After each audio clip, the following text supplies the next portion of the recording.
Welcome,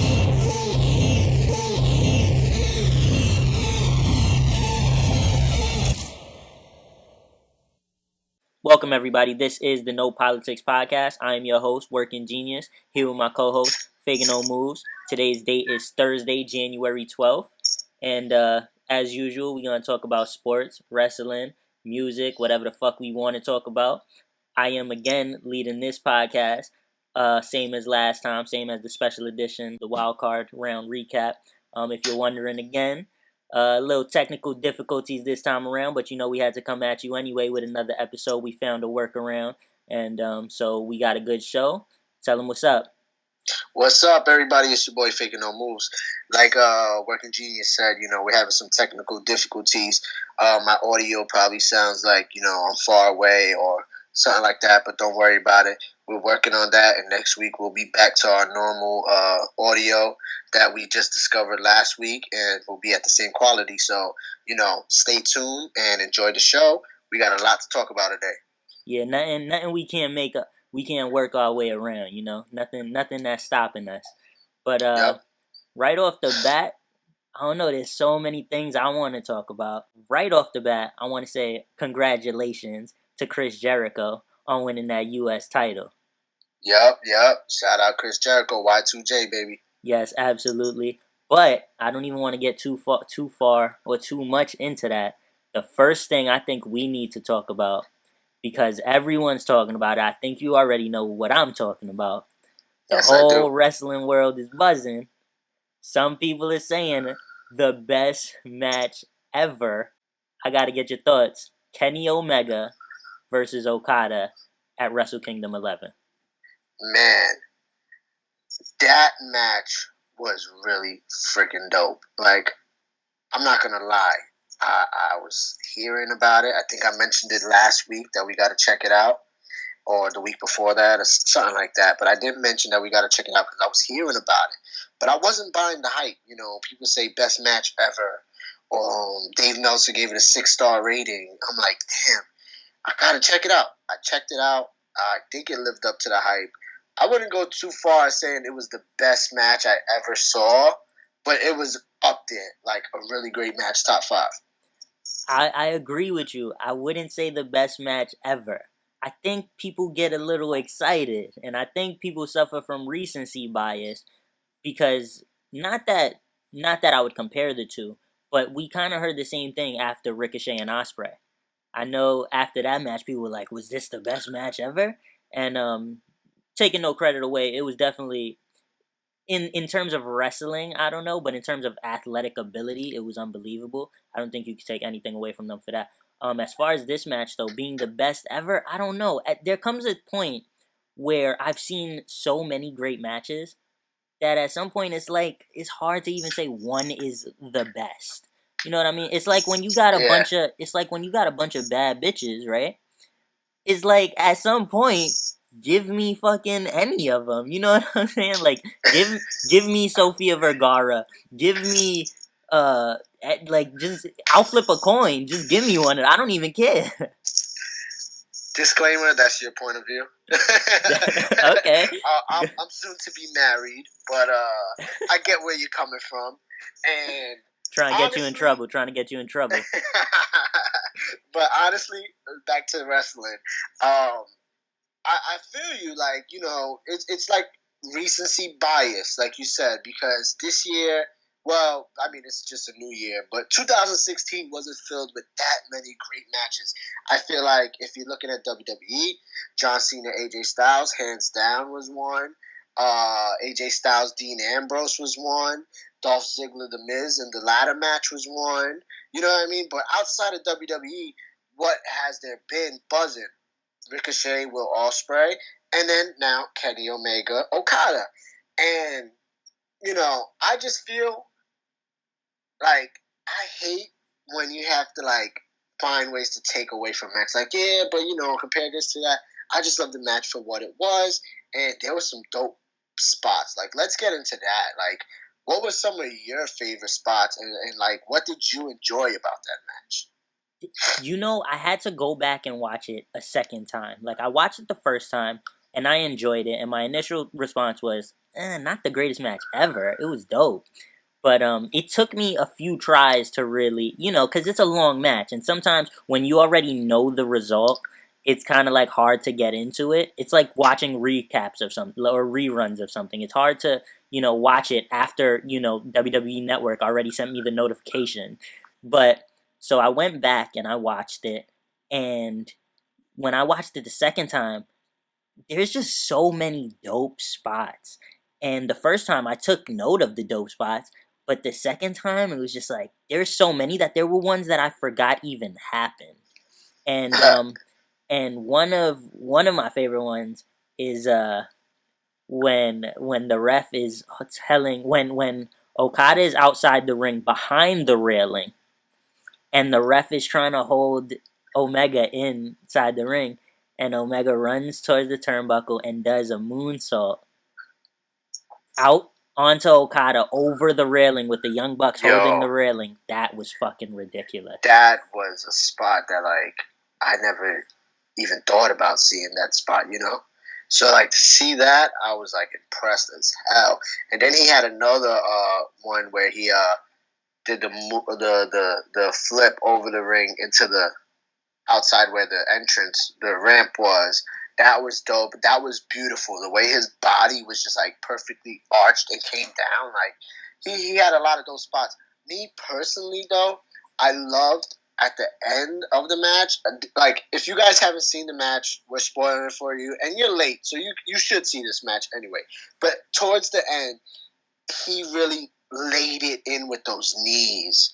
Those knees were so mean. And for Okada to survive those knees and then reverse it and hit him with the Rainmaker. And he hit him with the Rainmaker a few times. And it didn't give that feel of WWE where, like, someone hits their finisher and they kick out and you're like, damn, really? Like, why? Like, he hit him with his finisher and Kenny Omega kicked out. But it was not. It didn't take away from the match. It was like, all right, we're getting more. Like, let's do this. Like, you know what I mean? And I just loved the whole match. Like, especially those knees. Like, I'm caught up. I'm stumbling over my words because that's how beautiful those knees were.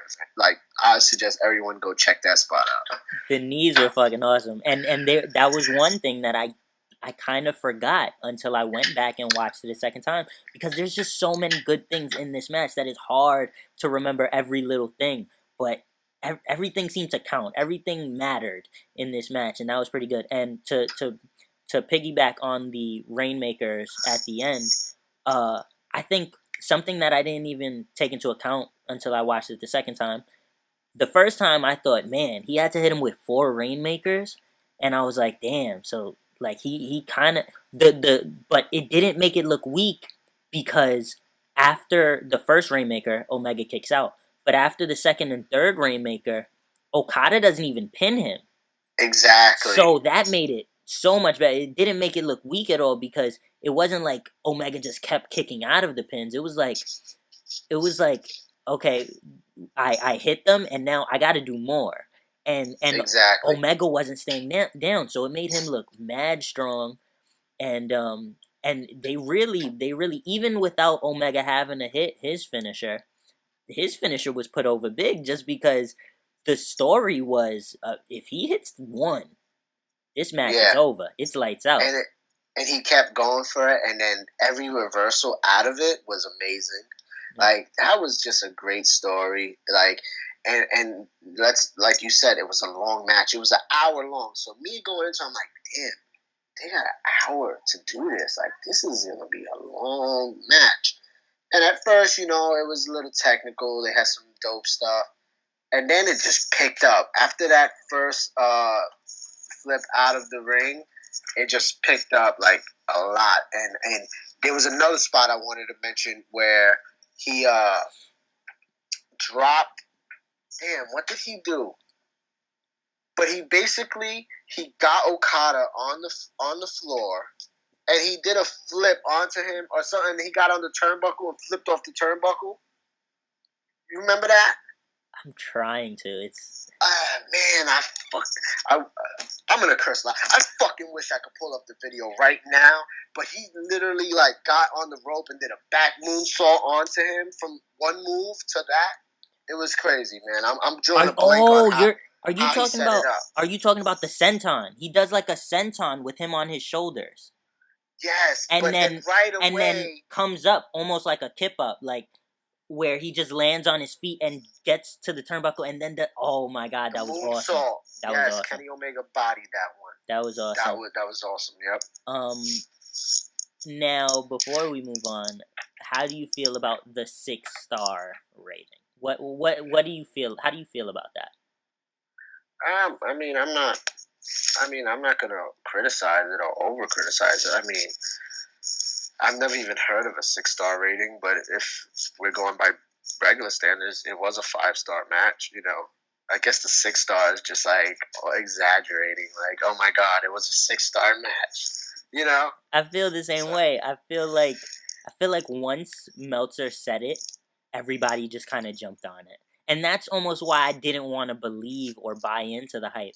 Because, Meltzer says, and not to take anything away from Meltzer, like, he's been rating matches for years and years and years, for decades.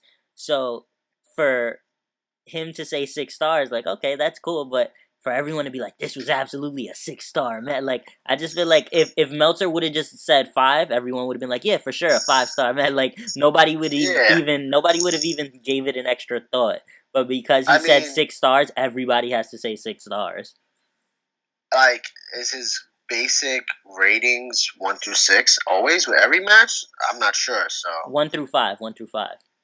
And that one just happened to get a 6. That's the big story, that it's like it's even better than that's like I don't know. I don't have much to say. It's just like when a guy sees a girl and he's like, nope, she's an 11. Like, just to exaggerate it. Like, okay. But no, definitely a great match. Definitely a 5-star match by regular standards, as you said. Is there anything else you want to say about the match before we move on? No, other than that, I just want to say, like, if you didn't see the match, please go check it out.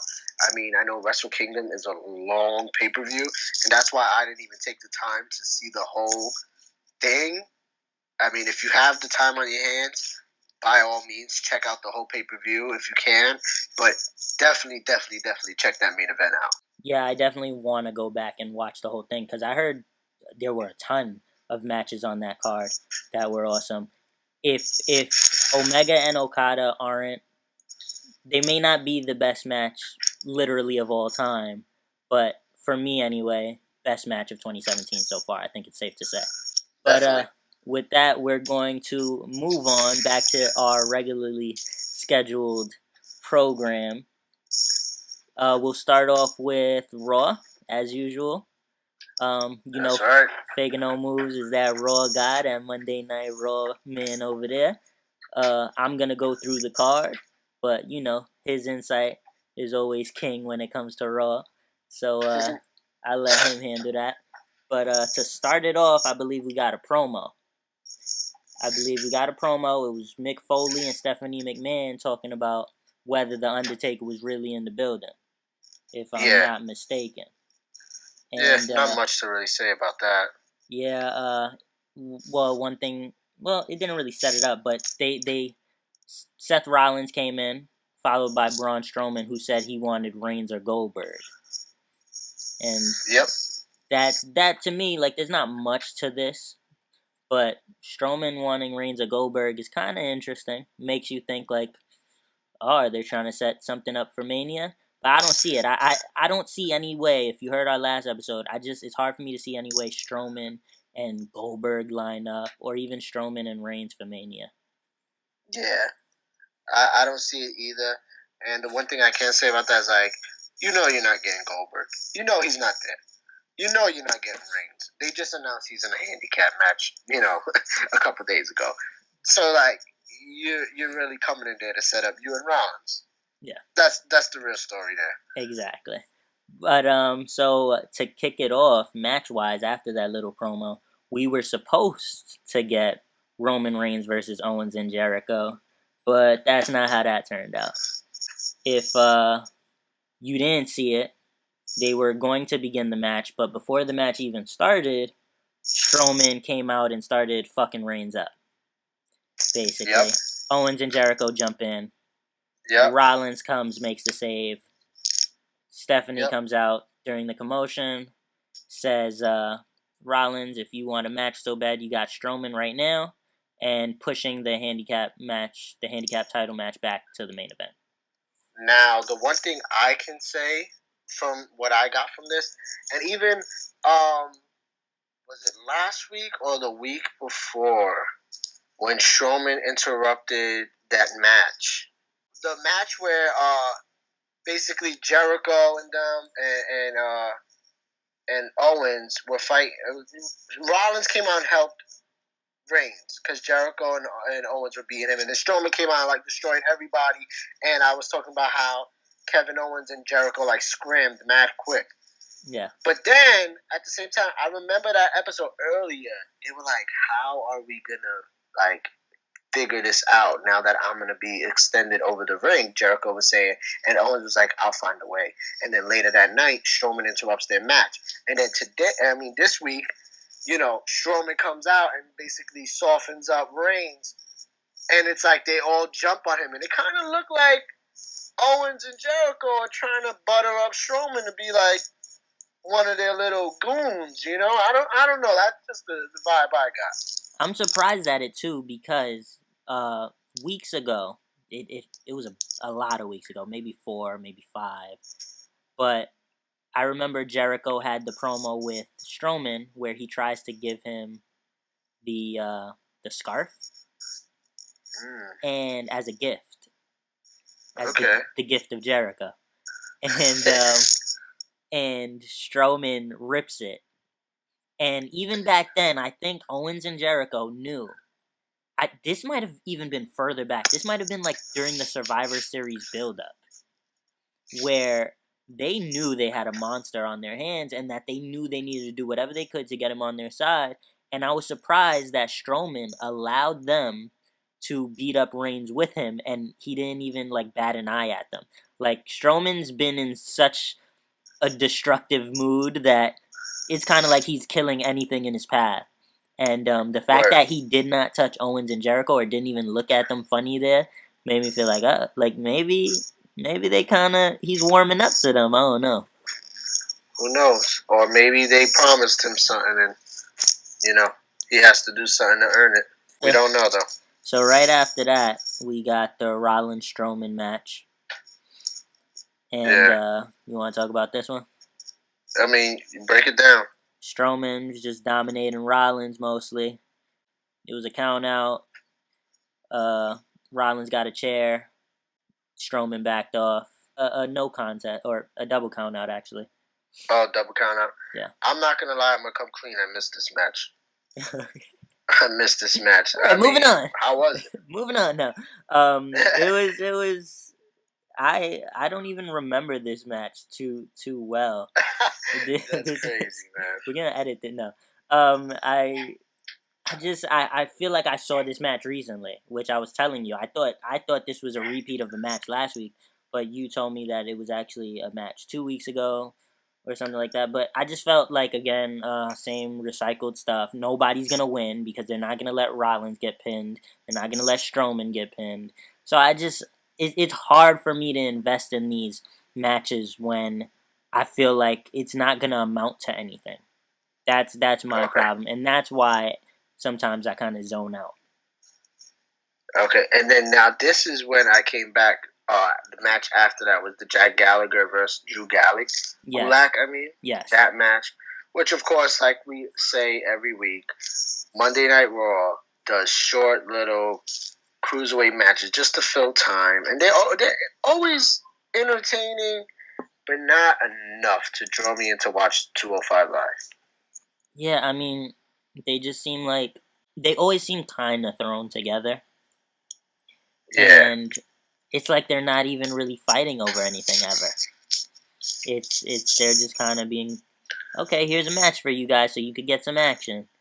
The one thing I will say from this match, and like I said the couple weeks ago, we'll skim through each card because some matches hold more importance than the other. But the one thing I will say about this match that I saw that was a cool little spot was when Gallagher was in the corner on the turnbuckle. Literally, like, his feet were straight up in the air. And he was like kicking Gulag back and shit, and then caught him in a scissor. Like, that was a little cool little spot right there. I fuck with that. Yeah, that's Gallagher's. That's his thing. I've seen him do that quite a few times. But he got the win and called out Davari, who he's been kind of feuding with. Nothing crazy, nothing new. But moving on, then we got another backstage promo. It was Stephanie with McFoley telling him that his whole performance review hinges on whether Undertaker's in the building, which is kind of an unfair kind of thing, if you ask me. If I'm working for Stephanie, I'm kind of mad at that. Of course. but Stephanie likes to pick on Mick. Yeah. Speaking of Mick, let's bring it up now. My man was looking spiffy. Let's talk about it. The hands of time, like, he turned the clock back. He had the short little dude, like at least the Caesar, like a little Caesar with the goatee, which he had the goatee last week, but his hairstyle wasn't complimenting the goatee. Now he got the Caesar. I'm like, yo, Mick is looking young. And believe it or not, without the mask and the beard and all that, I could see like him pulling chicks at a younger age. You know what I mean? Like, hey, that's what's up. Yo, that's what I'm saying. First thing I thought of was my man looking clean right now. Like, I could see the appeal. Because sometimes I remember watching the first episode of Holy Foley. And they were showing pictures of his wife back in the day when she modeled. And when I saw her, I was like, damn. And I think I remember someone saying, like, how'd Mick pull that? And then when I saw him all clean cut and shit, I was like, all right, I can see that. All right, I can see it. Makes sense. Yeah. But we pause that whole thing. Nah, but moving on to kick off the second hour of Raw, who did we get? Do you remember? HBK, the Heartbreak Kid. Yes, sir. And he kicked off the second hour of Raw, came down to the ring. It's always special when Shawn Michaels is in the building. Just his music is so classic. I fucking love his song. Loved it since I was a kid. I used to run around singing that shit in some underwear. Like, that was my shit. Like, of course. We all did it, man. Like, HBK was the motherfucking man. We all love him. And what was even cooler for me was, like, seeing his entrance music on the new setup for Raw. Yeah. Because you know how it has, like, the ramp that has the LED effects as well? Yes, sir. And it was like, damn, like, I wish he was still wrestling. Like, I don't know.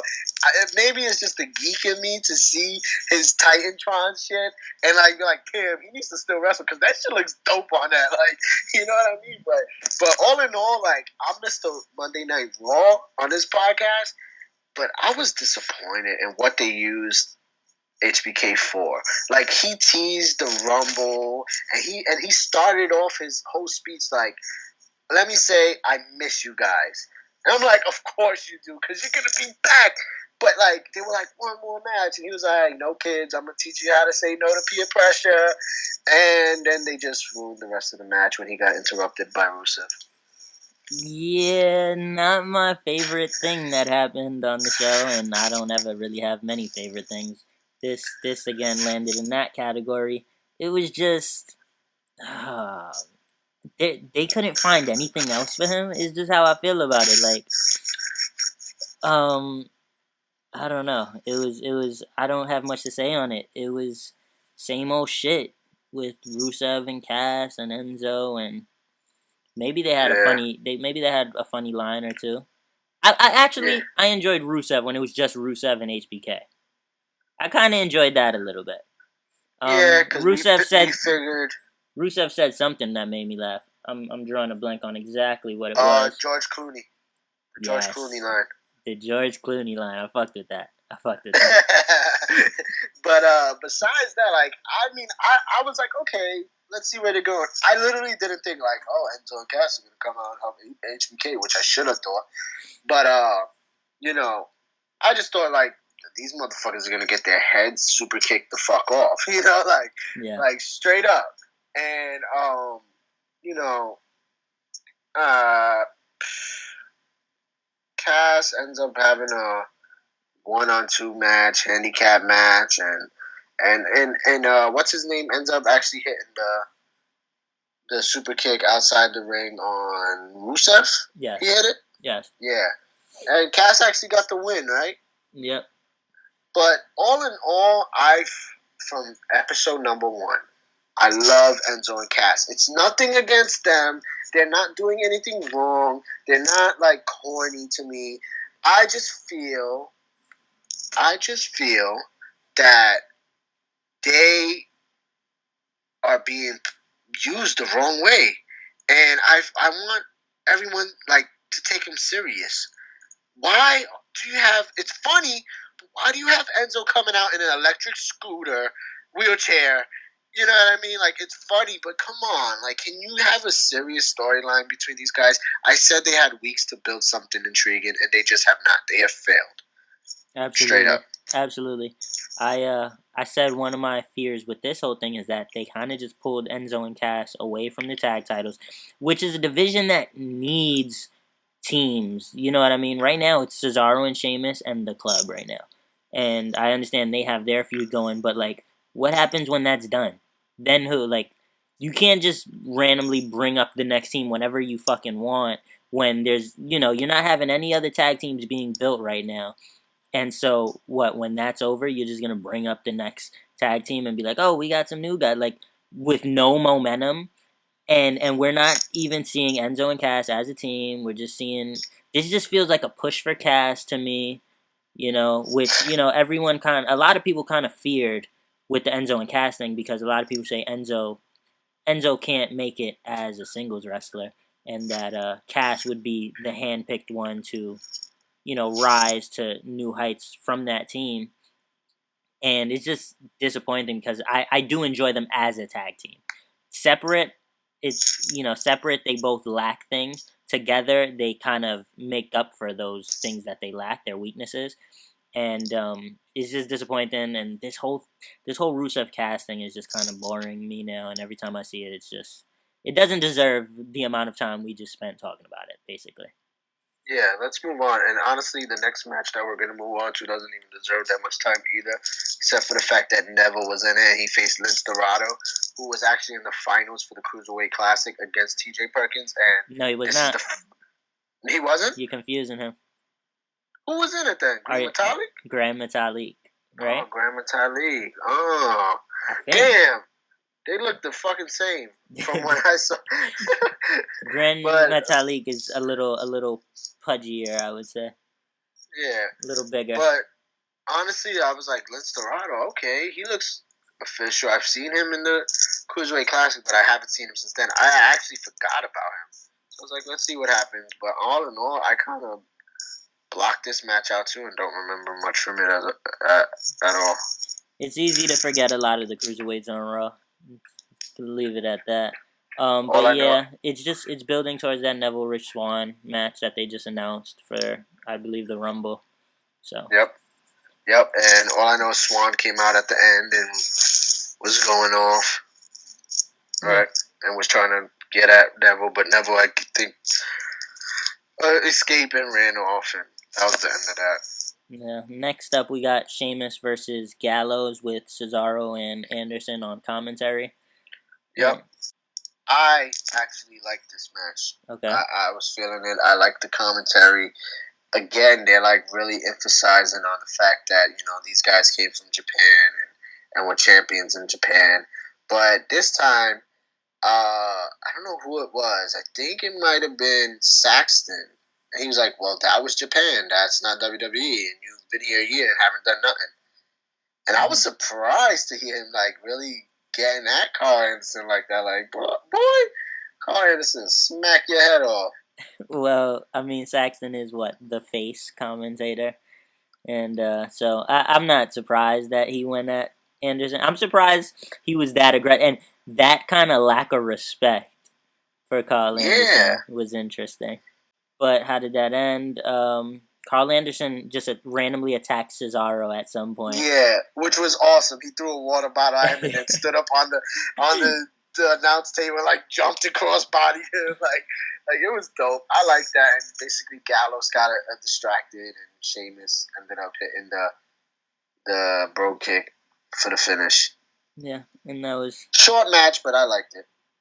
Yeah, okay, and then the next segment was the one that they had been hyping. Foley comes out to the ring. Now, this whole night, Foley has been just claiming. I like the idea of Mick Foley claiming that because he has a history with The Undertaker, he could just feel when he's in the building. And it reminded me of my 8th grade teacher who, she had, like, knee problems, and she would always say that she could feel when it was gonna rain. And this is actually like a thing because I had a friend who also had a knee issue, and he said he began to be able to feel when it was gonna rain and shit like that. So I like the idea. That's what I connected this with. Mick Foley feeling Undertaker in the air, kind of. That was comedic to me at the very least. I love that they did that. Yeah, and so Foley comes down to the ring. Oh, I like this part. The gong goes off. But who comes out? And then Stephanie McMahon's music hits, and she trolls the whole fucking crowd. Yep, I fucking like that they did that. That was a swerve, and that was needed because we're so used to like, okay, Undertaker should come out. Boom, Undertaker comes out. But this time they swerved the crowd, they swerved the audience at home. I was literally laughing, like legit, at my house. Like, oh shit, Stephanie came out there. That's fucked up. You know? Yeah. So after this little swerve, and after she berates Mick Foley in the ring and is threatening his job and all of that, the gong hits again. Out comes The Undertaker. Comes down to the ring. Announces he'll be joining the Royal Rumble. Mentions that nobody controls him or something like that, which I guess was their way of saying that's why I'm on Raw and not SmackDown. That was their little cover up for it. That was Undertaker's way of covering up because I know he's heard all the rumbles about, no pun intended, all the rumbles about him showing up on Raw when he's supposed to be on SmackDown. But the best part of the whole promo by him was when he was like, "Rest in peace." And I was like, he choked on himself. That was vicious. I didn't know what that was. I thought it took away from it. It was just like, it was so unexpected. He's been doing that with his character lately. Like all his little promos, he spices it up and he does like little growls and sound effects like that. So I wasn't really surprised or shocked by it, but it is what it is. It happened, and I'm not gonna OD on him about that. Yeah, I wouldn't put too much thought into it. It just, to me, it sounded like a baby was throwing up on it. So like it was a baby to spit up on it. So it was just so like it seemed out of place because a lot of times you're serious when you watch The Undertaker, and then it just kind of threw me off a little bit. But that's all. Yeah, but all in all, man, like Taker's in the Rumble. What are your thoughts on that? Like, damn. This Rumble, they're really trying to stack the deck. And one thing I noticed about WWE in general, they're having everybody come and literally announce, like, I want to announce I'm in the Royal Rumble. I want to announce I'm in the Royal Rumble. They're kind of making it have that feel like their whole slogan, remember the Rumble. So something's up. Something's going to pop off at the Rumble. I don't know how to feel about the whole announcing thing. It was just kind of weird for me that people felt like they had to announce that they're in the Rumble. Like, it makes me feel like, what's stopping someone like Titus O'Neil from just saying, I'm in the Royal Rumble? Like, like, if people are just announcing that they're in the Royal Rumble. But I think this Royal Rumble is definitely stacked, and it's not just stacked with, like, big-time stars, but the fact that it's wide open. It seems more wide open than in recent memory. Last year, everyone kind of knew Triple H was going to return, and it would likely be him winning. The year before, people knew Reigns. The year before, I believe it was Batista, and everybody knew it was going to be Batista because they wanted to set that up. So this is the first time in 3 years that we don't really know who's going to win the Rumble. Before Batista, who won? Sheamus? I'm not sure, which is why I didn't go that far back. It could have been Sheamus. I think it was Sheamus, if I'm not mistaken. But that one was like one, like, we literally didn't know who was going to win that one. Sheamus ended up winning it. Yeah, I didn't even remember how I felt. That one was so far back, I didn't even remember how I felt about it. So I didn't know if I knew who was going to win or if I had some speculation. But definitely the last 3 were just like, chalked up. Everybody kind of knew who the fuck was going to walk out winning that. Yeah. So I'm really hype about the Rumble for this. So moving on, then we had...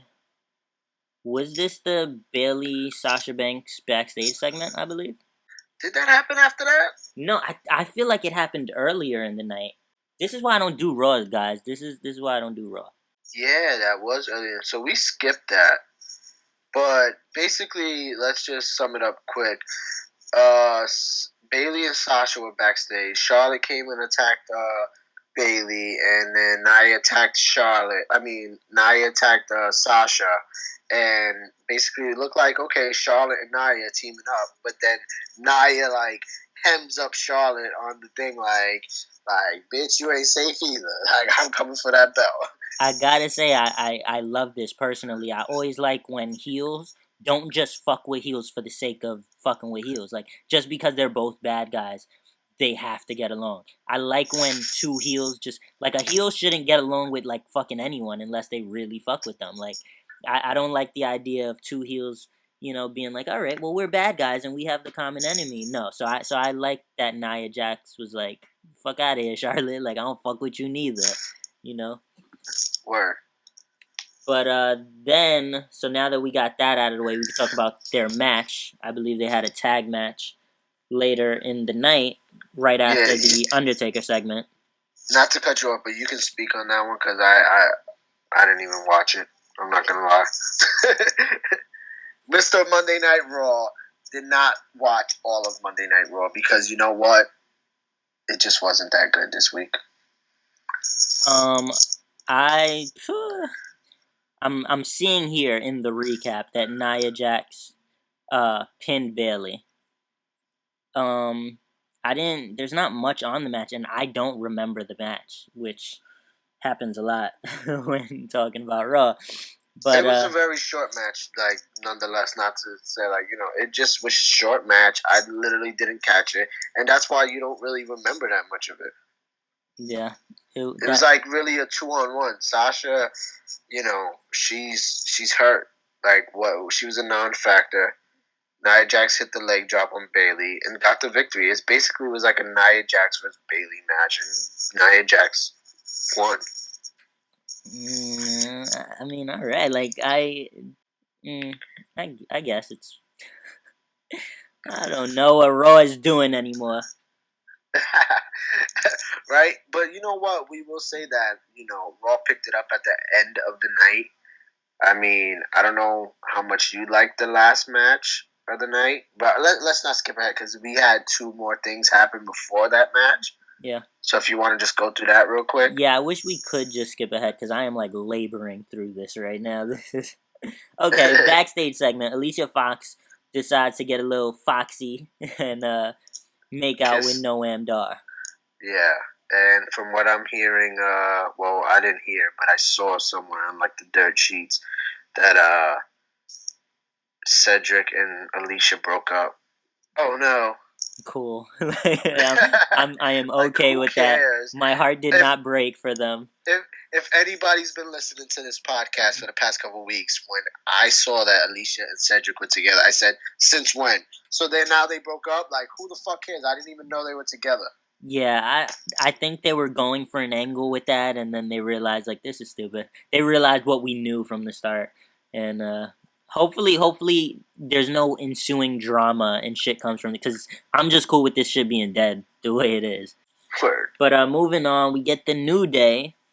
Oh man, this is upsetting me. This is upsetting me going through this Raw recap. I wish you were doing this. Just, oh my god. So the New Day comes out. They make fun of Titus O'Neil. Titus, go for it. Talk about it. Basically, they show a replay of like years ago. Titus was on NXT, and they had this little like an obstacle course kind of thing. Obstacle course, yeah, where he had to carry like a bar kettle, and like as soon as he started, he tripped over it and fell, made an ass of himself. And I guess they wanted to do that again. I don't know, like it was stupid. I literally had it on mute, so I don't even know what the hell they were saying at this point. Yeah, I guess they wanted to see if he could beat his last time. The last time he did the obstacle course, if he could finish it in a better time or something. He drops the keg before the finish line, similar to how like an NFL player drops the ball before they score a touchdown. And so they proceeded to making fun of him. He ends up getting into a match with Kofi Kingston. Kofi Kingston wins the match. Blah blah blah blah blah blah. We're done. Are we done with that? And it was over. And he is not going to be the new member of New Day, no matter how much they try to tease them interacting with each other. Nobody cares. I just fucking hate that the New Day is. They're down to this. This is what they are now. Yeah. Longest tag title reign of all time. This is what they are now. Yep. So let's get to the main event, man, because I fucking love the main event. And like I said on the last segment with the New Day, I had it on mute, and I actually proceeded to watch the main event on mute as well, without no commentary. And I think Raw, I should have watched the whole Raw on mute, because that match on mute was amazing. Like, I was just watching it and enjoying the wrestling. It's like being there live and all you see is the ring and the guy stuff telling the story. It doesn't persuade you to think another way, or you know what I mean? It doesn't distract you from what's actually going on in the ring when there's no commentary. So for me, I was like, damn, this match is dope. They started it off like the bell didn't ring. I guess they attacked Reigns, and they were like fighting on the ramp. Reigns tried to throw Jericho in the cage, in the shark cage. It got to the point where basically they were beating down Reigns, and Owens like pushed the shark cage off the ramp and shit. I was like, dope. And I didn't know what the hell the commentator was saying. I was just enjoying every second of it. Yeah, what happened was Owens, I believe, threw Reigns into the shark cage, and it fell off the stage from the impact of Reigns hitting the shark cage. And yeah, so they fucked each other up outside the ring before the match officially started. Then the match starts, and I like the result, I think, more than the match. I do like the start, but I think in the way that they were double teaming Reigns, and like Owens like threw him into him to hit the code breaker, and like just all the little things they did as a team was just like fucking awesome to me. Like I guess I'm biased, but I was digging it, and of course, like you said, the end result, Jericho gets the pin. And we were talking about this on our last episode where we were like, Owens should get the belt, because then when Owens loses his belt, Jericho can go after him for the U.S. But maybe it's going to be the other way, and once Owens loses his belt, he'll be jealous of Jericho. Like, well, technically, you own the belt, not us, you know?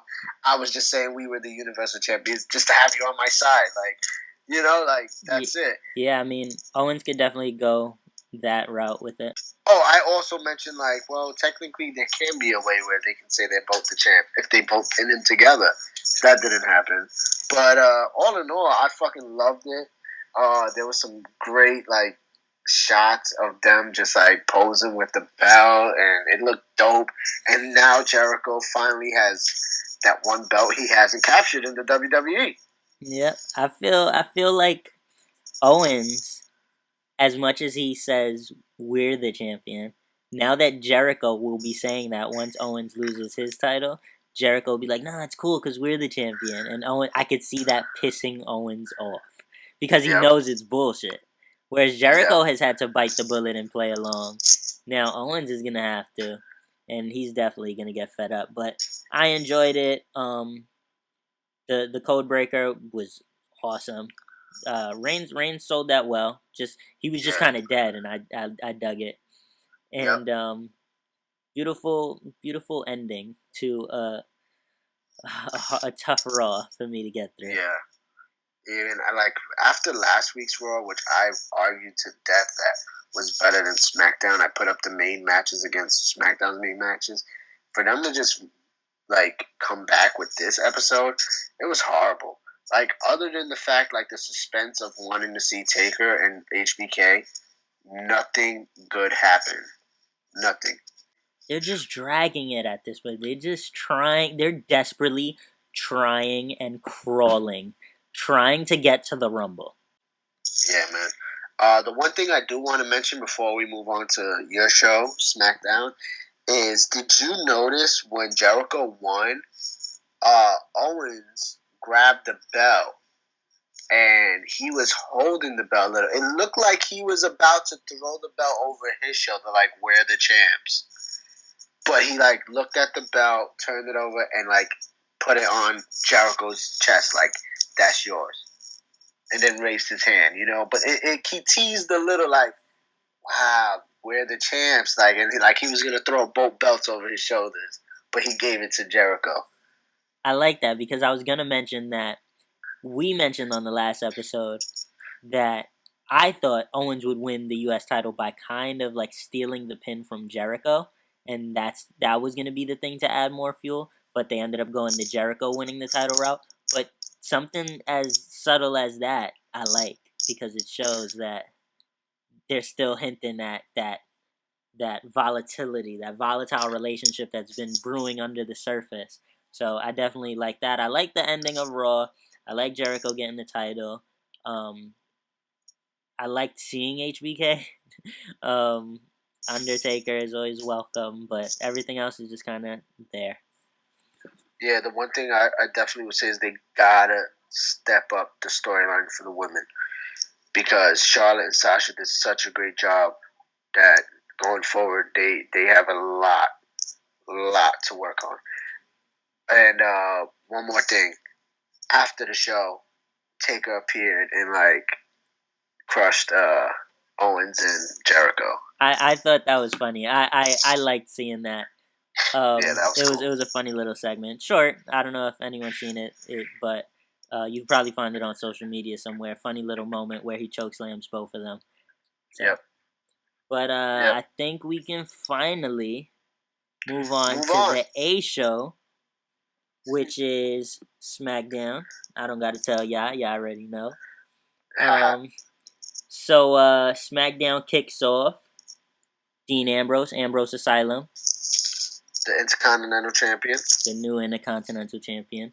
I don't love the Ambrose Asylum, but his guest was The Miz. So right off the bat, they're giving us something that's bound to lead to some fireworks. Yeah, my whole thing was like when I saw like he came out and it was the Ambrose Asylum, I was like, isn't the Ambrose Asylum like dead? Wasn't that shit like super whack? Like, okay, whatever. Yeah, I mean, I'd personally I prefer Miz TV. But I mean, I guess you could have kind of did it the same way, just in reverse. But I guess they wanted Ambrose to lead this. But Yep. basically, Miz and Maurice come down to the ring, and Miz is talking about how Ambrose before they mentioned the controversy at the end of the match that we had been talking about, and Miz is saying before he sues and gets his legal team involved, that Ambrose should do the right thing and hand over what's rightfully Miz's. And then we got some callback humor because Ambrose says, "You know what? I do have something that belongs to you." And he goes and grabs the participation award that Miz had given him maybe a month ago or something. Yep. It was entertaining.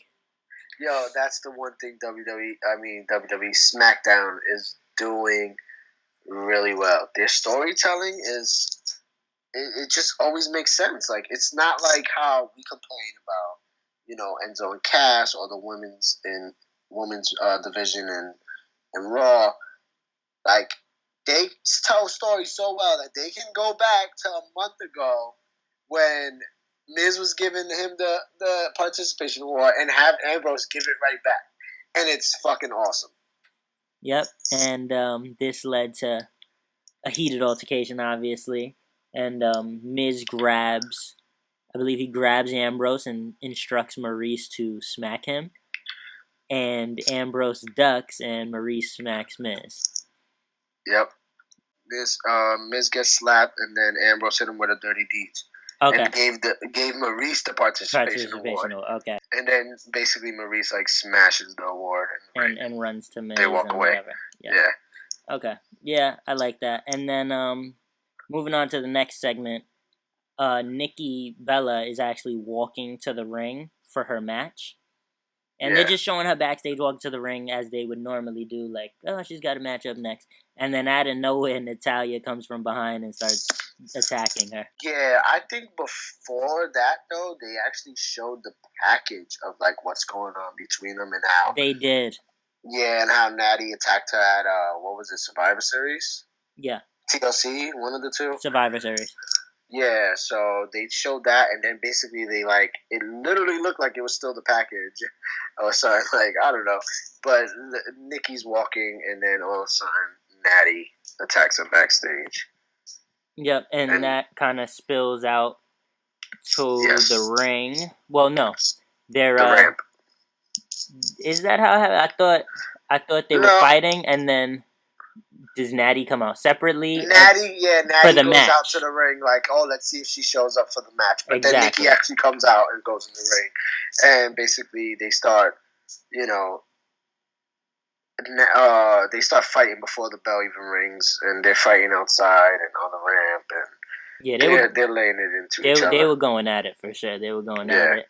Ultimately, Natty gets her into the sharpshooter.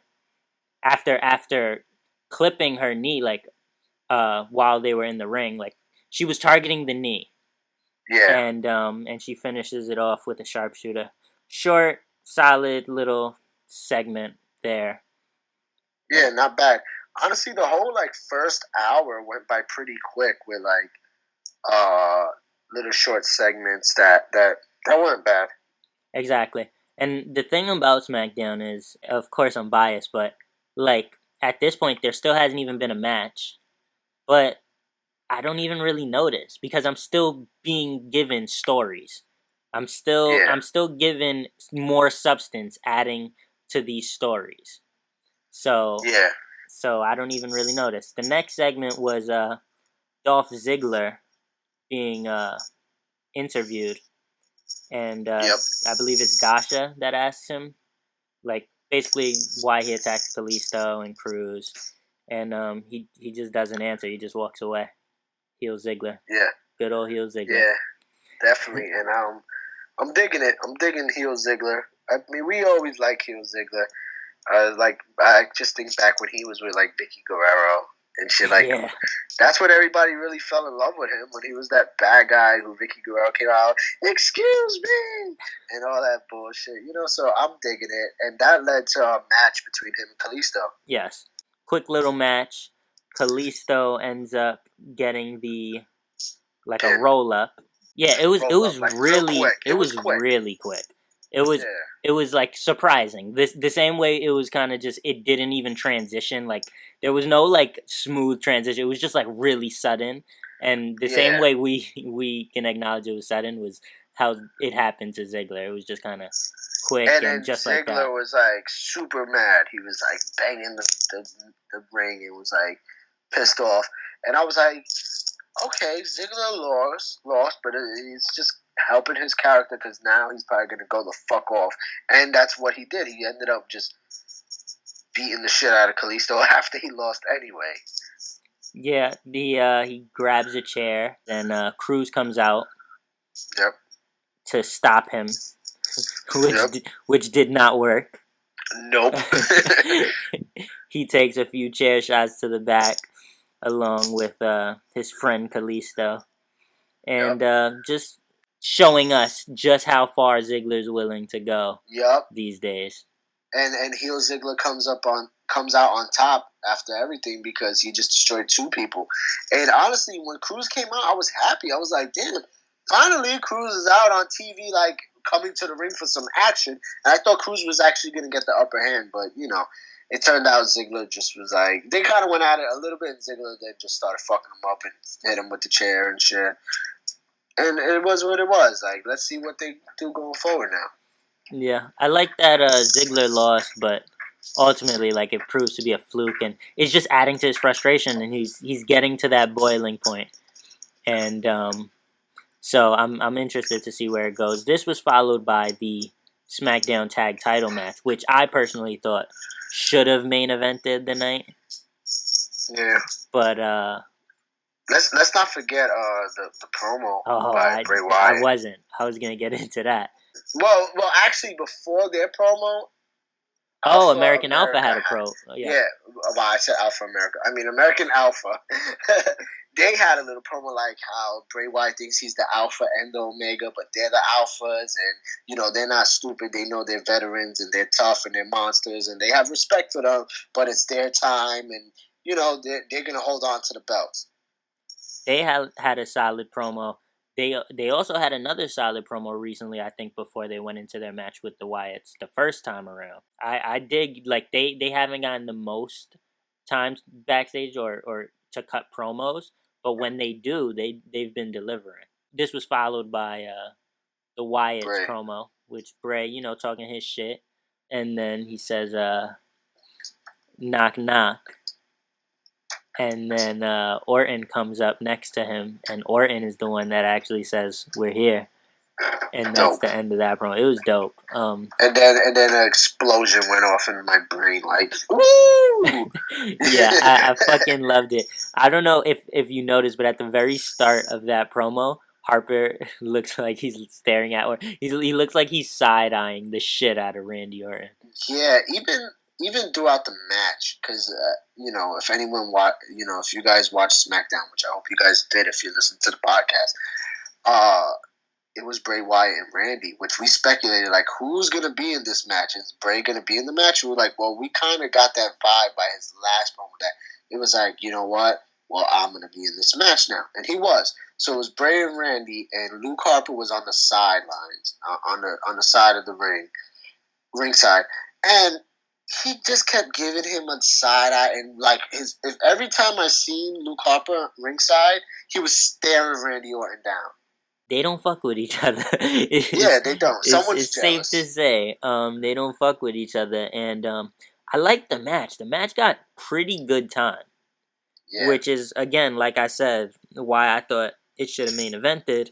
I was super, super impressed with Chad Gable, because Chad Gable has that it factor about him. It just, for some reason, he just reminds me, being in that tag team, like, no, he has a little Kurt Angle in him because he's athletic, and then the way their suits were, like, with the colors, it kind of reminded me a little bit of like a Shawn Michaels rocker back in the day. Like, eventually he'll break out from this and he can be a star on his own. There's just something about Chad that just, like, I don't know, he has that it factor to me. And his suplexes, his bridge suplex is amazing. He freaking was like just flying around the ring. He was like, Jordan is the strong guy, and he comes in and he gets the hot tag, he pulls his straps off and he flexes. But I was just super impressed with Chad this whole match. Like, he really held it down, and once again, spoiler alert, he got the pin on Randy. Yeah, I gotta piggyback that. Chad Gable's fucking suplexes are perfection. It's interesting though that you said you feel like he's gonna be the one to break out, because a lot of people, I think the popular opinion has always been that Jason Jordan is gonna be the one to break out because he's got all that charisma and he's got the power and he has it, but he didn't always have it. If you watch, I stopped watching NXT and I'm getting back into it now again. But back in the days, like as of like a year ago, before American Alpha were an official team, Jordan was a singles wrestler. He wasn't intriguing the crowd. He wasn't connecting with the crowd. Gable always had his little shtick, like his whole gimmick. He always had something. It was Ready, Willing, and Gable, and he had the towels, and he was trying to court Jason Jordan, like, come be a partner of mine. We can really like do some things together. I see something in you. And Jordan was like, I don't want to fucking team with you. You're annoying. Like blah blah blah. But Gable always had that it factor, to me at least, to me. And I think he's the one. Like, he brings it out of Jordan. If it was just Jordan on his own and Jordan got called up by himself, he would probably not even get no time on that TV screen. And who's to say Chad Gable would either?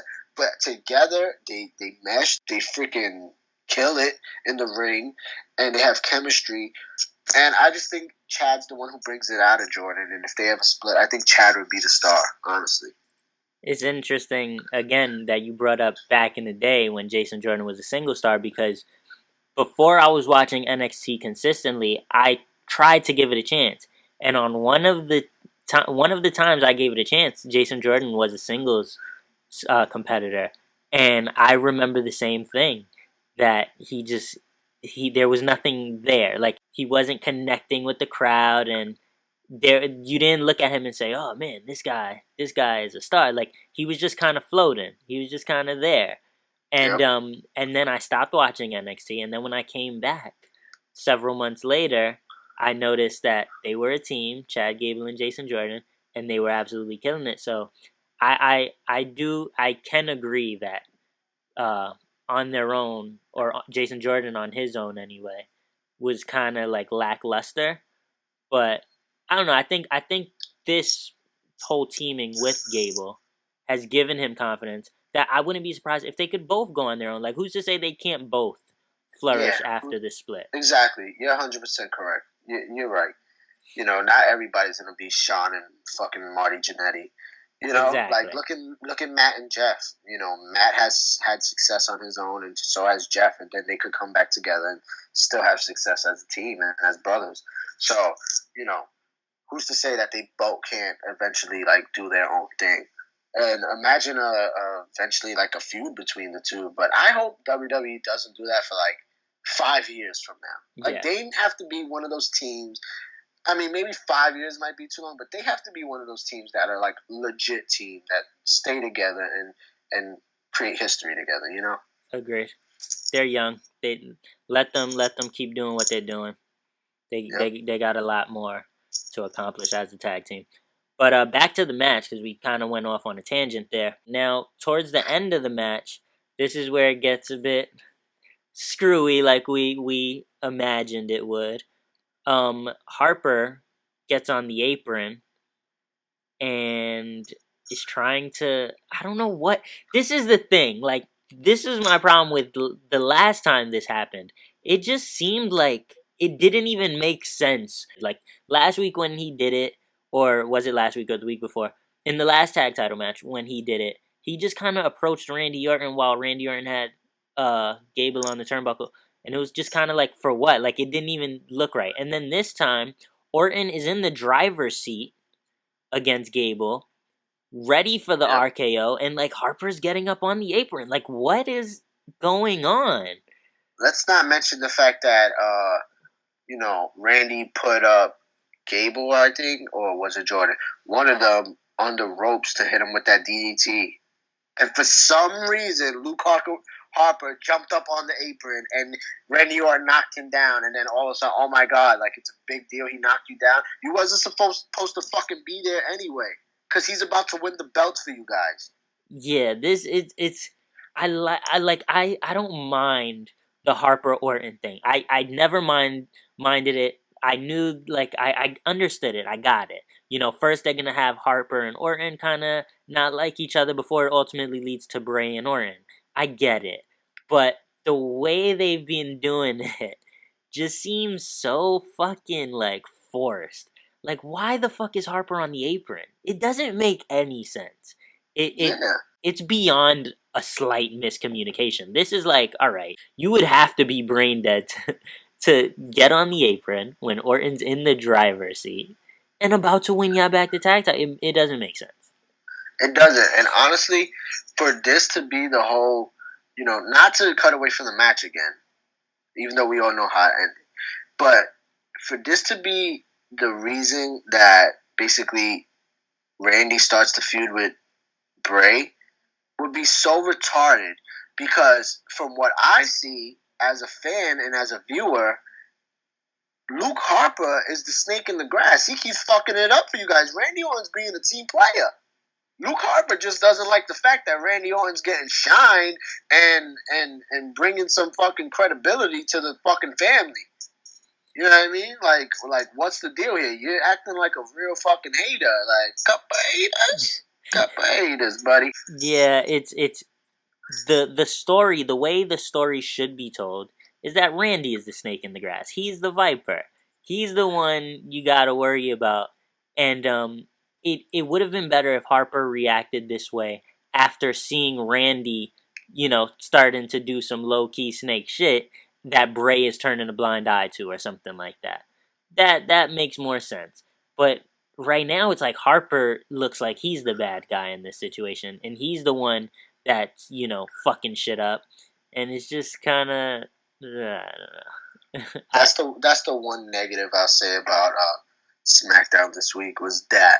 Yeah, and the way that story is being told lately. Yeah. Hopefully it gets better, but I am kind of upset with that the last 2 times it's happened. But basically this leads to Orton being distracted with Harper, and then Gable pushes Orton into Harper and rolls Orton up. And American Alpha retains. And then Harper and Orton are both standing in the ring, arguing, mad at each other, and they start to push each other. And then Bray Wyatt steps in to break them apart. And then Harper goes to kick Orton, and he kicks Bray. Yep. And then Bray drops down on a knee, and then he looks up at him with this evil eye, and he's like, "What the fuck are you doing?" Yeah. But it really ended just like that, honestly. Yeah, it kind of just, and then Bray is almost disappointed with the way this shit is going, so Bray kind of walks out without them. Yep. And leaves them, and the commentators put it as that they were just a family divided. Yep. So, wow, we spent a lot of time on that one. But we had to. Yeah. But after that, we got Becky Lynch backstage talking to Daniel Bryan about who the fuck La Luchadora is. And and then Alexa Bliss comes into the picture and says that she doesn't know who La Luchadora is either.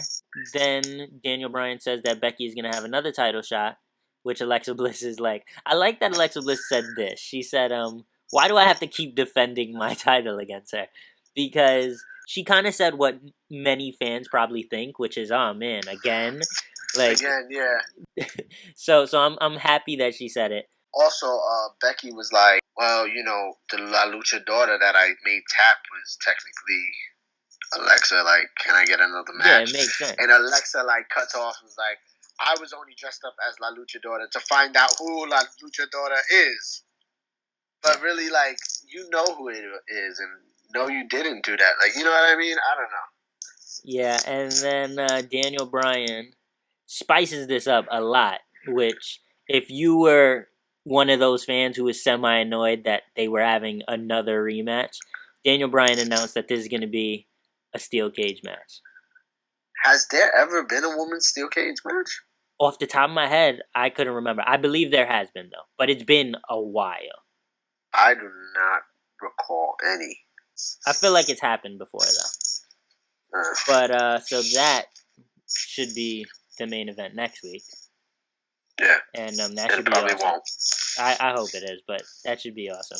We followed that up with Carmella versus a jobber, which I'm not gonna say I enjoyed this, but the fact that they'll give us a jobber, but they actually entertain us with the jobbers. Like we know as fans, oh, this person she's just gonna be a jobber.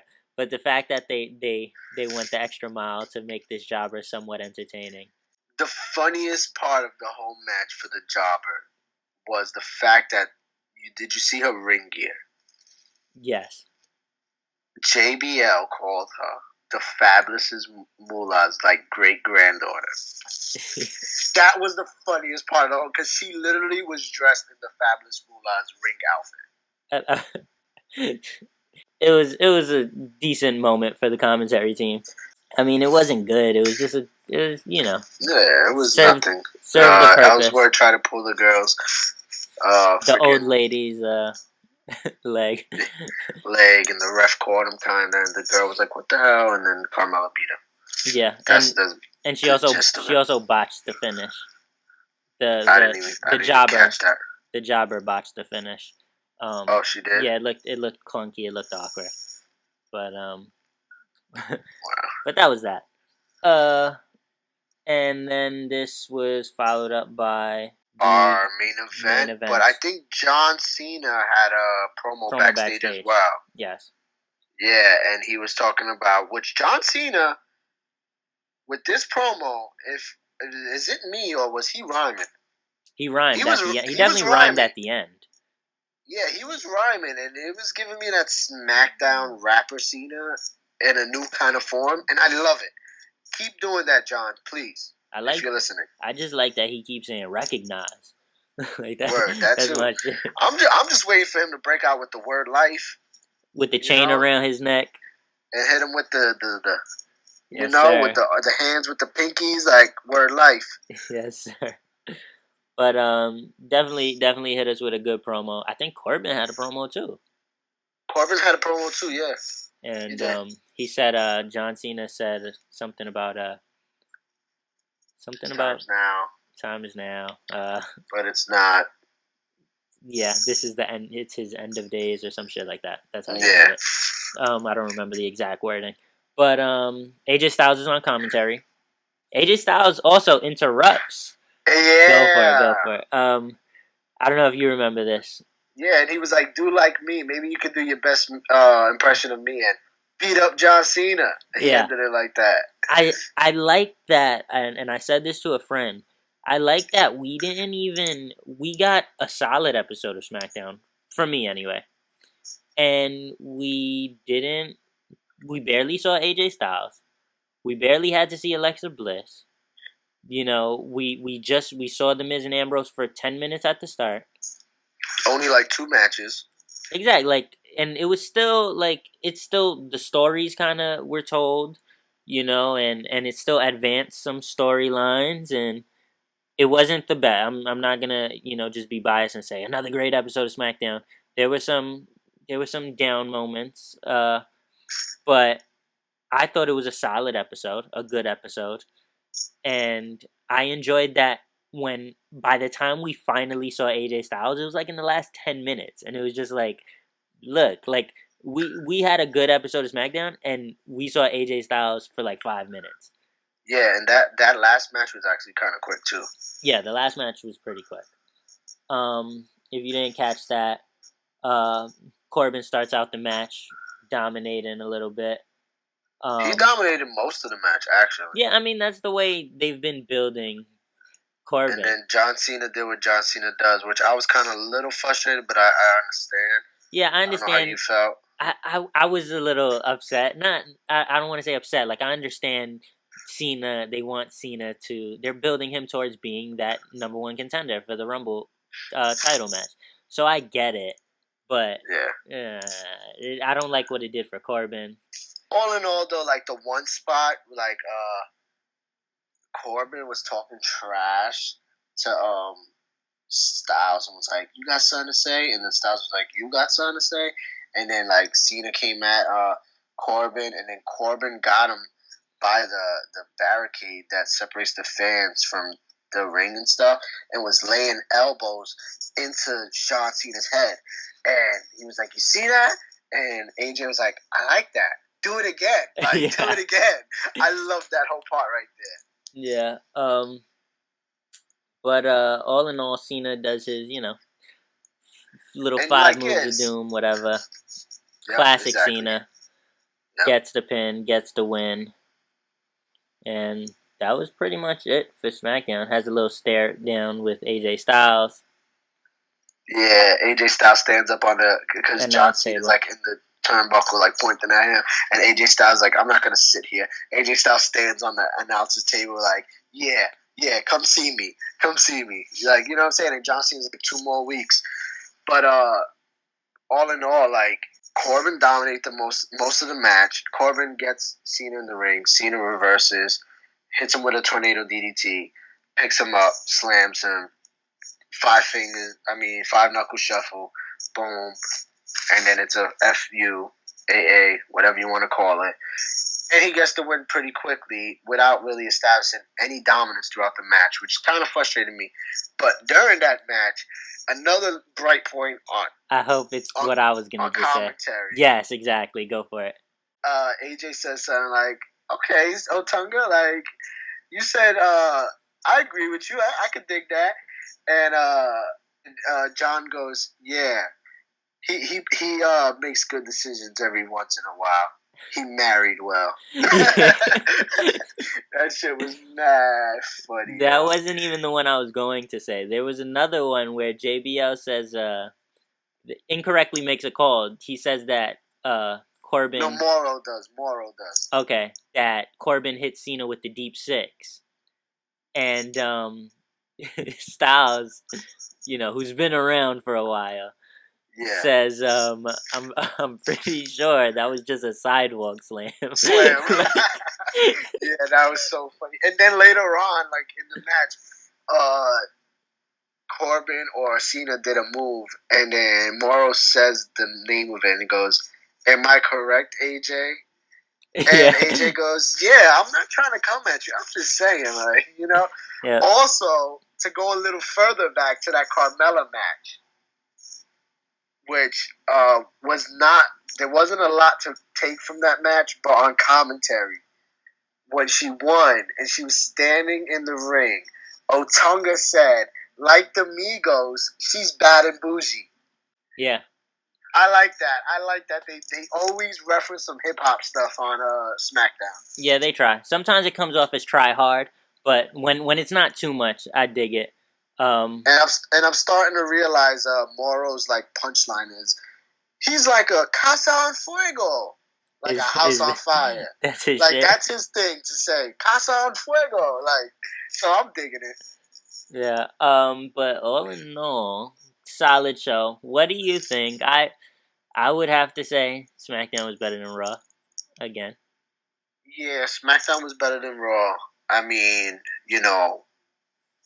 I can say like that main event on mute. If the rest of the world watched it on mute, I know they would be feeling the way I feel about it. For real. That main event was everything on Raw. Other than that, SmackDown was definitely better. Like you said, it had some downs about it. But all in all, SmackDown makes me feel like, the 2 hours go by like that, a snap of a finger, like, because they keep you intrigued. They tell the story. Just to think, Raw's 2 hours, and then you just got 1 extra hour, and those first 2 hours drag. Yeah. You know what I mean? Yeah. So, all in all, SmackDown was better than Raw. If Raw started the night off with that handicap match the way they were supposed to, holy shit, the rest of the show would have been an absolute fucking train wreck if you had to sit through the other 2.5 hours. Yeah, you're right. But before we move on completely, before we head to our break, during this podcast, some breaking news was brought to my attention from the dirt sheets. Okay. There's some talk that Samoa Joe will be at WrestleMania 33, and that WWE officials are projecting a major push for Samoa Joe. Hey, I could dig that, sucker. I mean, if they, like I said, like we were talking about on the WrestleMania card predictions on our last episode, if someone's gonna get a major push, it's Samoa Joe. He can pull it off. He's a top heel. He's dominant. The way he carries himself, he'll get over as a dominant heel. Like, he's believable in that role. And if they need an opponent for Styles at Mania, to me, Styles and Joe would be dope. That's who I've predicted since we did our card predictions. I think it's going to be Styles and Joe. Whether it's for the title remains to be seen. I wouldn't mind if it was for the title, but to me, that's it.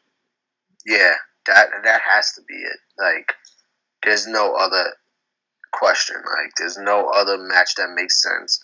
Have Joe come up in the Royal Rumble. You know, I could just already hear his music playing because he has like that Godzilla vibe with his music, like the monsters coming to crush, like you know what I mean.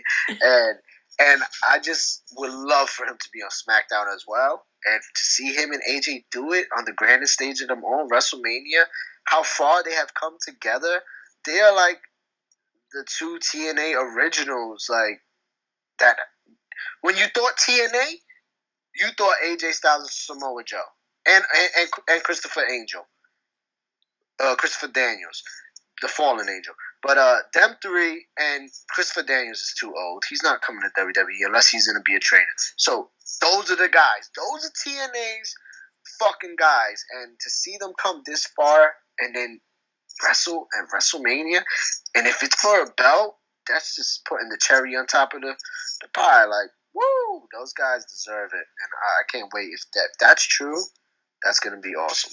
I mean, it would be fucking dope to me. The way you start his push to me is he comes out in the Rumble, and I wouldn't mind if Lesnar and Goldberg are fighting, and he flips both of them over, like right there, statement. I'm not even thinking that deep, but you just saying that right now got me excited. That would be, to me, that's the way to do it. Yeah. Just, they're both fighting, they're both by the ropes. You know what? I'm not here for all this bullshit. That's how Joe carries himself.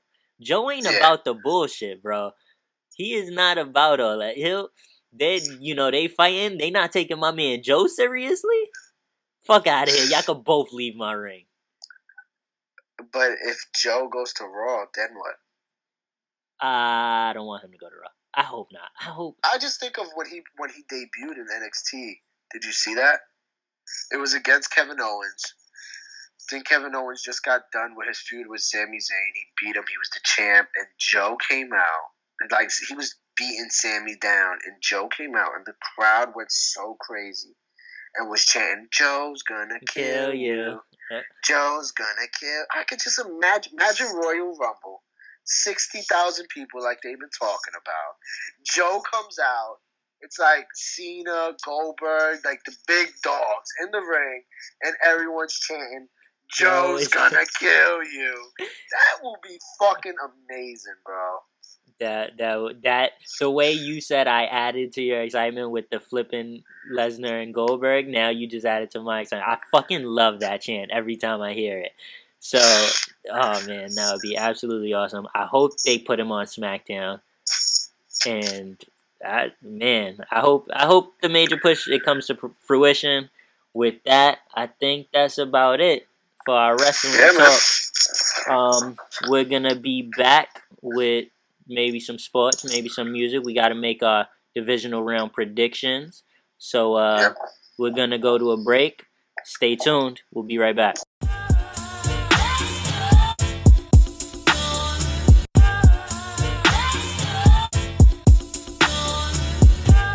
Complex, we the illest. Let the shit bump, let it bump, I know you feel it. Money on my mind, never admitted that my niggas in the building. This is only the beginning. CF, we the new wave. Sipping Kool-Aid, smoking new strains.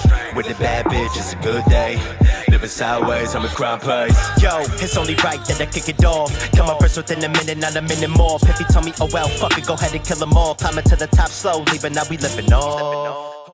And we are back. We're going to talk about the divisional round playoff games coming up. We have some intriguing matchups. Just to run you down the slate of games, we have Seahawks at Falcons on Saturday at, I believe, 4:15. The nightcap will be the Texans at Patriots at 8:15. Then on Sunday at 1, I believe, we have the Steelers at Chiefs. And the 4:40 game will be the Packers at the Cowboys. We're going to go over our predictions, tell you how we feel about the games, and Faking No Moves is done crying if he's over the Sunday night results. Just had to throw that last jab in there. Then we could have a good conversation. And if only you can see my face. So because I'm disgusted. So we're gonna start it off with the Hawks at Falcons. I'm going to defer on this one. I want to hear what my co-host has to say because I am a Falcons fan, so I don't want to jump in off the bat because I would just be like, "It's a W, like it's a fucking W." So you want me to pop it off? Go ahead. You want me to pop it off? Let me first start off by saying I'm more interested in the Sunday night games than I am the Saturday games. If there's one game I do want to see from Saturday, of course it's Atlanta and Seahawks and Seattle. I think it's pretty obvious who I want to see win that game. Like, I never hated on Atlanta. I never bashed you about Atlanta as much as you bashed the Giants and all their fans. I actually like Atlanta. I'm a Julio Jones fan.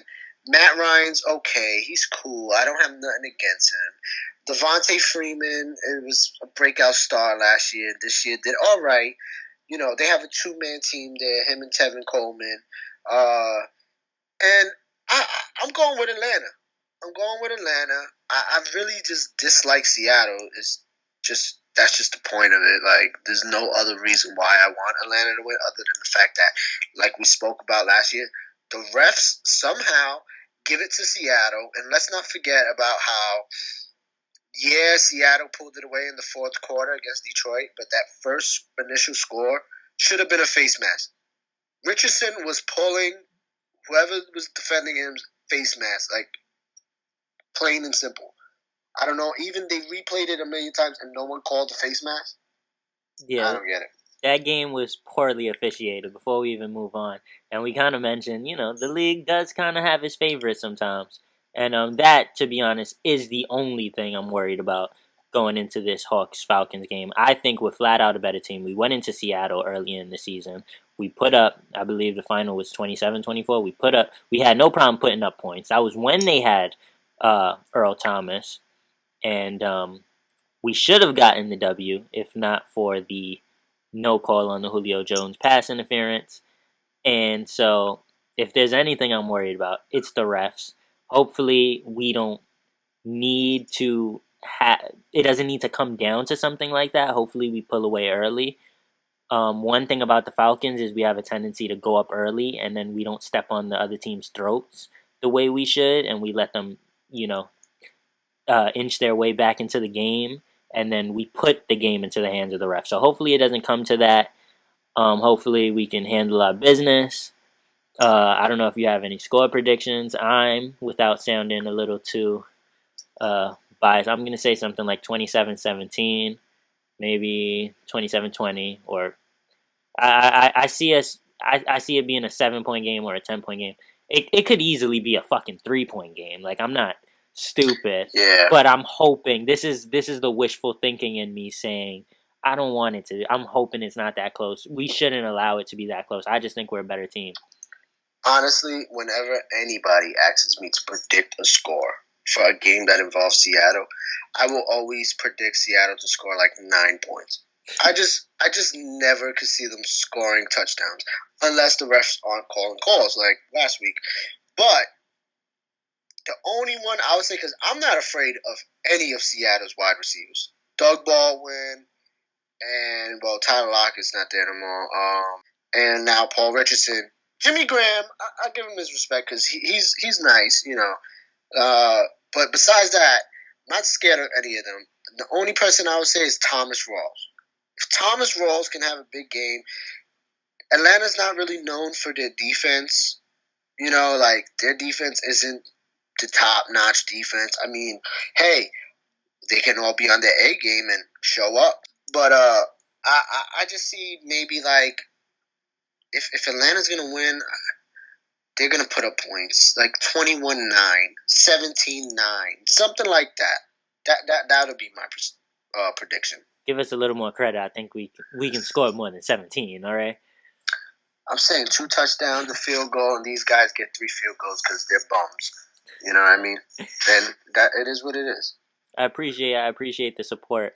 Back to what you were saying about not bashing Atlanta. I mean, there's nothing to really hate Atlanta for. That's the thing. It's not like we always got the refs on our side. It's not like we're always getting calls. It's really hard to hate a team that the NFL almost never makes relevant. You know what I mean? Like years and years ago, no, you didn't really hate the Seahawks, but now we do. You know, so it's about who the NFL pushes, and then it's almost like if if WWE is pushing Reigns, like, and we don't want it. Like that's what it kind of is. Right. When the NFL finds its new favorite. So, but we're I gonna agree. move on. We're gonna move on from that game, the nightcap Saturday night. We're gonna have Texans at the Patriots. How do you feel? Perfect name for it, the nightcap, because I'll probably go to sleep in that one. I probably won't. I'll probably be playing Madden instead of watching that one, because like we said, they got Brady, they got an L coming their way. I just don't have no hope for Houston. Like they did what they did against Connor Cook. They ain't doing it against Tom. They ain't doing it against LeGarrette Blount. They're not even doing it against Martellus Bennett. Like, it is what it is. Yeah, I don't even want to spend much time on this one. To me, this isn't even this shouldn't be competitive. Like, I'm sorry, it just shouldn't. The Patriots shut the Texans out 16-zip in like week 3 when they had Jacoby Brissett. Like, this should not be competitive.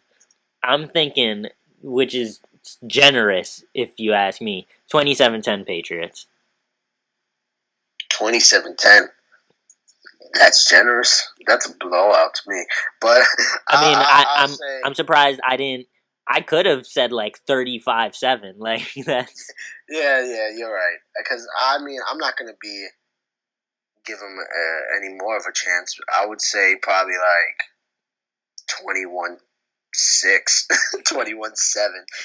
Like they're one of those teams I just don't see scoring a touchdown either. You know what I mean? Like New England's defense they're no slouches. They're pretty tough this year. I like New England's defense. And besides Hopkins, which I could imagine is not going to get a touchdown, especially with Brock Osweild out throwing the ball. You know, their only chance is Lamar Miller or the defensive players to fucking step their shit up again and fucking, you know, make some stops and get them at goal line work. You know what I mean? Yeah. Besides that, I don't even see these guys scoring a touchdown as well. Like, if they do, probably one. So I'll say then 21-7, you know, or, you know, 14-6, something like that. Not too high, though. Not too high on the scores. But what do I know? Belichick usually does a good job on targeting the other team's top weapon and making them and neutralizing them basically. So I can see them shutting down Hopkins. Not that Osweiler throws to Hopkins a ton anyway, but or finds Hopkins a ton. But I don't see this being interesting. I think most people feel this way. Sorry, Texans fans. But we're gonna move on now to what to me is the hardest game to call for me this week. On Sunday at 1, we got Steelers at Chiefs in Arrowhead, which to me is the game changer. How do you feel? I agree with you. This is the hardest game to call. Like, if the Steelers from last week show up, nobody's beating them. I feel they're going to the Super Bowl. Like, nobody's beating them. I don't care what anybody says. Now, Kansas City, like, it's tough to call what Kansas City are we going to see. Because they didn't start hot this year. And then they just put it together. Like, and I feel like last year they did the same thing. Like, they didn't start hot and they strung like 8 or 9 in a row or like 10 in a row. But then they hit the playoffs and hit a wall. They hit the playoffs and hit a wall. Exactly. So it's tough to call. Like, if Travis Kelce can have a big game, if Tyreek Hill could be a game changer, then we got something going on here. Spencer Ware, is he healthy? Is he going to play? If so, you know, he has to come with his A game because Pittsburgh's defense are no slouches as well. And their offense definitely ain't falling off. Le'Veon Bell's looking to show out and show off. And Antonio Brown's gonna be Antonio Brown. So let's see what happens. I'm calling Steelers with the win. I just can't put a score on it. I definitely can't. For me, same situation. It was really hard for me to think of what the score could be. But you're absolutely right. The Steelers look tough right now, and Le'Veon, man, he's been killing. For me, for the Chiefs to have a chance, it's gonna have to be that they make plays on special teams and on defense. They need to get a special teams touchdown, a defensive touchdown. They'll have to force at least 2 turnovers. Like the thing is, the Steelers have not been good on the road. Like all season, they haven't really been good on the road, and Arrowhead is a tough place to play. And this is what makes me want to say the Chiefs. But if you know me, you know how much. If I hate Brock Osweiler, I hate Alex Smith just as much. Yeah. He frustrates the shit out of me. The number of times he drops back, looks at one read, his first read, doesn't even go into his progressions, doesn't even get past his first progression, and decides to pull the ball down and start panicking in the pocket and like looking at the oncoming defensive lineman. It's like it's just oh my god. You just reminded me of that one year.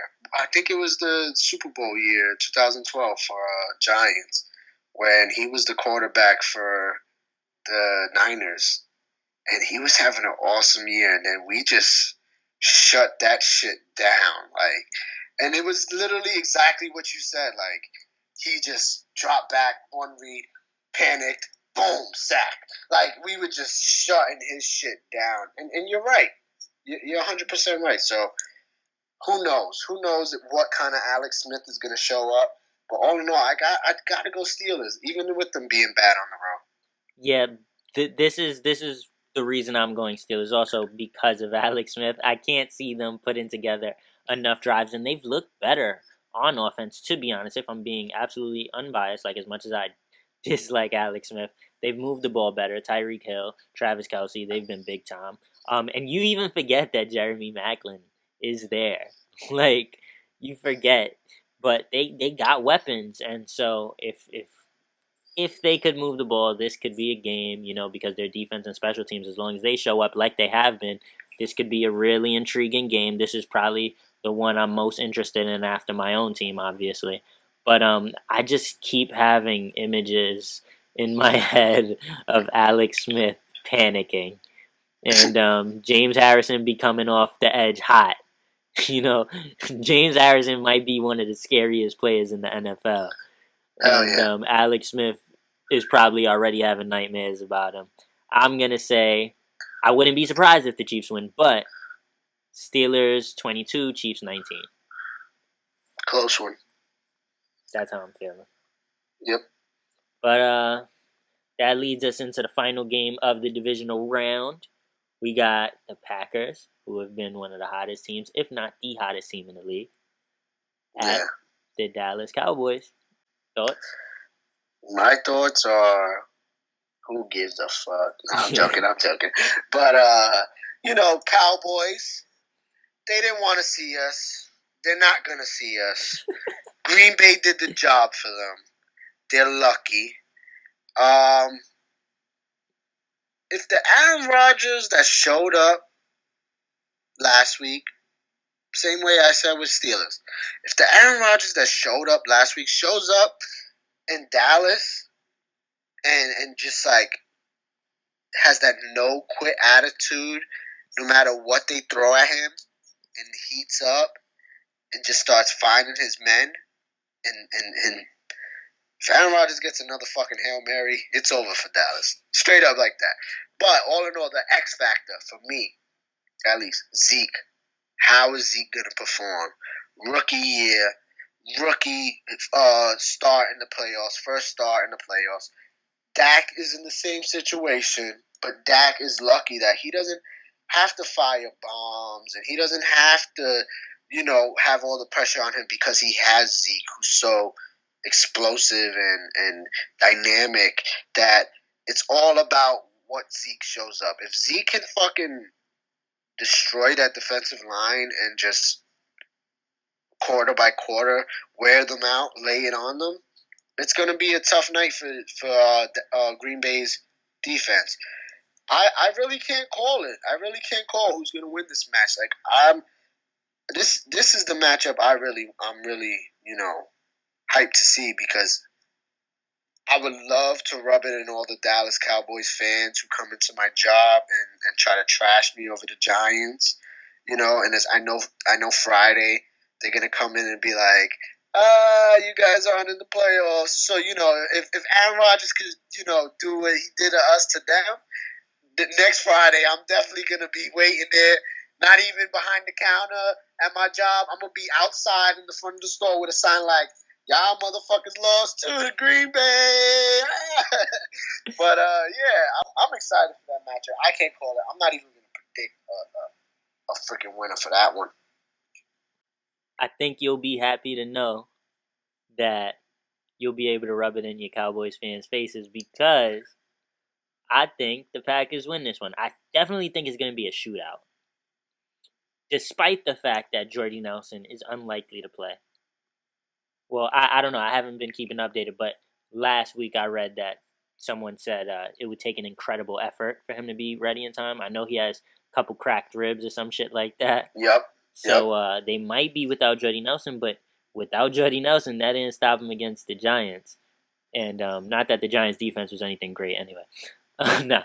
But so they will be without Jordy, but the Dallas Cowboys defense isn't even close to the Giants' defense. The Dallas Cowboys survive off the fact that they have ball control. And they're able to control the clock, keep the ball out of the other team's hands, keep the ball out of Aaron Rodgers' hands. That's going to be big.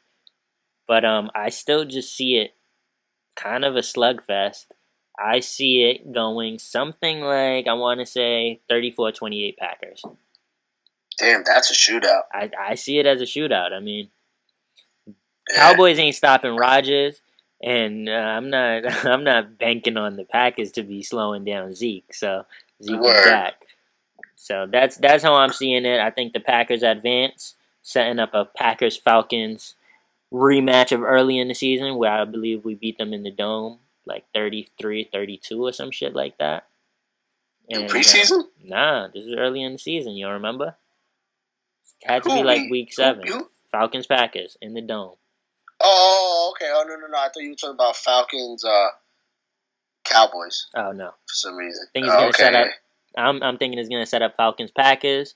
I think we'll see Pats-Steelers. That's going to be... Yo, that Final Four right there sounds elite. If that's the Final Four for the playoffs, I'm all for it. Yeah, I definitely. Any of those 4 teams in the Super Bowl, I would love to see. Nope, just us. But with that, we wrapping up this divisional round discussion. We got some final thoughts before we go. The elite, exactly. Speaking of the elite, we got to talk about Kenny Omega next week at least. Whether we think he's going to come to the WWE or not, we didn't even get into that. I want to shout out, Childish Gambino, Donald Glover. He won a Golden Globe. Shit was dope. He shouted out Migos, repping Atlanta, ATL. What you got to say? I actually heard that Migos, their I don't know if it was their sales increased or listening of Bad and Bougie went up 230% or some crazy number like that. Not only that, but Ray Shremmerd has been number 1 on the charts for like 8 weeks straight. Mm-hmm. And Bad and Bougie, with all the memes and social media, has been slowly coming up. And they reached number 2. And it was like 2 weeks straight that they were number 2. And right after Donald Glover shouted them out, literally like 2 days later, they hit number 1. Beautiful. I mean, the Ray Shremmerd track has been number 1 for forever because of the fucking Mannequin Challenge. It's crazy how much social media has like push these guys. Like it's incredible that social media has this kind of power these days. Yeah. But I fucking love Childish Gambino. I've been following him since 2011. I actually saw him on the George Lopez talk show, like Lopez Tonight or some shit, and it was like, oh yeah, I'm Donald Glover, and at first I thought he was just like some actor, and I thought like he was probably related to Danny Glover, and that's why he just kind of came out of nowhere, and I didn't know shit about him, and then he mentions his music. And Lopez is like laughing, and he's just kind of serious, like, "Nah, I do music," like, because people they'll write you off and shit like that. So I checked his shit out, and fucking he was spitting bars. I downloaded his cul-de-sac album, and that was when I first heard him. And ever since then, man, he's so fucking awesome. Like as an individual, he's just like he's someone like I look up to. Like he's doing it in so many different realms, and I love that. Like because me as a person, I want to do so many different things, and I don't like the idea of limiting myself. I don't think anyone should limit themselves in terms of all the things they want to accomplish. We live in a world where there are so many outlets and platforms to do what you want to do. And so with this podcast, for as an example, like this is something we've been wanting to do for a while, and we're able to do it. And just because we're doing this doesn't mean we can't do everything else we want to do. So I fucking love Childish Gambino. I love what he's doing. And the best part about it all is he's being himself. Absolutely. He always is like himself. He doesn't care what anybody says. Look at his last album, man. He didn't rap on the whole album. The whole album he just dropped, he didn't rap on it, and it's fucking dope. I just was playing it yesterday, closing up my job. You know what I'm saying? I'm bumping the vibes, and my coworker's like, "What the hell is this?" But you just don't get it. It's just different. It's like this guy can spit his ass off, and he's doing things that sound like 70s funk.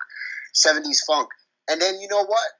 Literally like 3 hours, 2 hours later, I'm going to the supermarket with my girl and my mom, and I see a car pulling up playing that same song I was playing. And I turned around like, I fucks with you. I don't know you, but I fucks with you because you're not afraid to be yourself. If you listen to Childish Gambino, if you fuck with Donald Glover, then you can relate to him. And you know it's all about just being yourself and doing what you want to do and doing everything, like you said, and having an outlet because that's what it is about. That's what it is nowadays, Yeah, I agree with that sentiment. Like when someone's listening to some shit and it's not just the mainstream radio shit, and it's like you get it. Like I don't know you, but I know you get it, and I fuck with that. So Yep. So just beautiful week for Childish Gambino, Donald Glover. He deserves it. His show, I have not had the chance, and I've been wanting to, and I hear it's fucking awesome. And all of my boys are telling me I need to watch it. I'm surprised I haven't yet. I'm just not too big on watching too many shows at the same time, but I'm definitely going to check that. Brilliant guy, genius to me. But that about wraps it up. I think we had another great show. Make sure you tune in next week, every Thursday, with the occasional Mondays, coming off any pay-per-views or any, maybe we'll actually drop a Monday episode after the divisional round this week, depending on how we feel. But as of right now, why not? So be sure to be on the lookout for that. Let them know where they can find you. At Faking No Moves. You can follow me on Instagram, Twitter, Snapchat. I'm not too much on, but you can find me there as well. And yeah, man. Thanks for listening, everybody. Holla at your boy. Catch me at Workin Genius, WORKINGENIUS, 1G. Don't be mistaken. Don't be confused. You can catch me on Instagram. You can catch me on Snapchat. Make sure you follow the No Politics podcast on Instagram. Make sure you find us and follow us on SoundCloud. Show love. Give it a listen. Give it a like maybe. Tell your friends about it if you think this is something they'll be interested in, something they'll fuck with. On that note, we hope you take care. In the words of Kenny Omega, gotta do it to end it. Goodbye and good night. Bang.